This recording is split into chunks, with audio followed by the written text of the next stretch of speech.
Hello viewers, আসসালামু আলাইকুম। সবাই কেমন আছেন? আই হোপ সবাই অনেক অনেক ভালো আছেন। আলহামদুলিল্লাহ, আমিও ভালো আছি আপনাদের দোয়ায়। বহুদিন পর আবারও চলে আসলাম আপনাদের মাঝে ছোট্ট একটি নিউ ব্লগ নিয়ে। আজকে আমি মুরগির বিরিয়ানি রান্না করব। অনেকদিন ধরে আমার ছেলে বায়না করছে মুরগির বিরিয়ানি খাবে, তাই আজকে আপনাদের সাথে শেয়ার করব। আমি মুরগির বিরিয়ানি রান্না করার সময় আমি আলু ব্যবহার করি, এবং কি গরুর গোস্তর বিরিয়ানি রান্না করার সময় আমি আলু ব্যবহার করি। আলুর কথাটা কেন বলা হচ্ছে, অনেকে আবার এসে কমেন্ট করবেন যে আলু কেন দিচ্ছেন, বিরিয়ানিতে কি আলু ব্যবহার করে নাকি। যাদের বাসায় ছোট বাচ্চা আছে তারা একমাত্র বুঝতে পারবেন যে আলু কেন ব্যবহার করে। আর আমার বাচ্চা আলু খেতে অনেক পছন্দ করে। আর আজকাল প্রতিটা ঘরেই ছোট বেবি আছে যাদের, প্রতিটা বাসায় কিন্তু আলু বাচ্চারা খেতে অনেক পছন্দ করে, তাই আমি সবসময় আলু ব্যবহার করি। কয়েকদিন আগে আমার একটা ভিডিওতে একটি বড় ভাইয়ে কমেন্ট করেছে যে আপু, আপনি কি ফকিন্নি নাকি, ব্রয়লার মুরগি দিয়ে বিরিয়ানি রান্না করছেন, তাও আবার 10 কেজি আলু দিচ্ছেন। শোনেন তাহলে ভাইয়া, আলু তো দিচ্ছি শুধু একমাত্র আমার ছোট বেবি অনেক পছন্দ করে। আর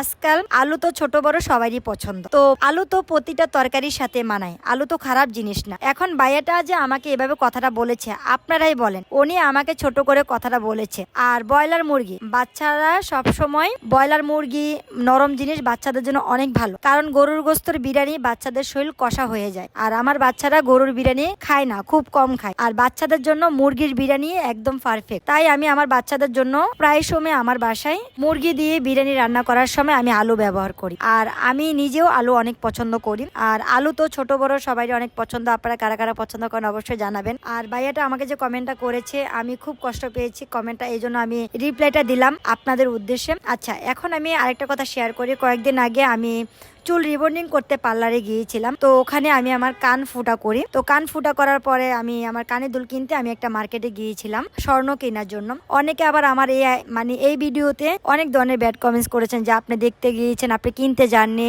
হ্যাঁ, আমি কিনতে গিয়েছিলাম, দেখতেও গিয়েছিলাম, দুইটা। আমি যে বাজেট নিয়ে গিয়েছিলাম সেই বাজেট আমার হয়নি, তাই আমি কিনি নাই। হ্যাঁ, তো আমার বাজেট ছিল, আমি যদি পেয়ে যাই ওই বাজেট অনুযায়ী তাহলে আমি কিনে নিব। এখন আমার বাজেট অনুযায়ী হয়নি। আর এখন বাজারে স্বর্ণের অনেক দাম ভাই, স্বর্ণ সহজে কেউ কিনতে পারে না। তাই আমি ভাবলাম আমি কয়েক মাস পরে কিনি, আমি আরেকটু টাকা জমিয়ে নিই। সবারই শখ আছে কিন্তু সাধ্য নেই। তো ইনশাল্লাহ আমিও স্বর্ণ কিনবো কয়েকদিন পরে, আমার সময় লাগবে। আপনারা অবশ্যই আমার জন্য দোয়া করবেন। আপনাদের সাথে কথা বলতে বলতে আমার রান্না কমপ্লিট। এখন আমি আমার ছোট বেবিকে খাওয়াচ্ছি। তো আপনাদের কাছে ভালো লাগলে ভিডিওটা শেয়ার করে দেবেন, কমেন্টস করে জানাবেন। সবাই ভালো থাকবেন, আমাদের জন্য দোয়া করবেন। আল্লাহ হাফেজ।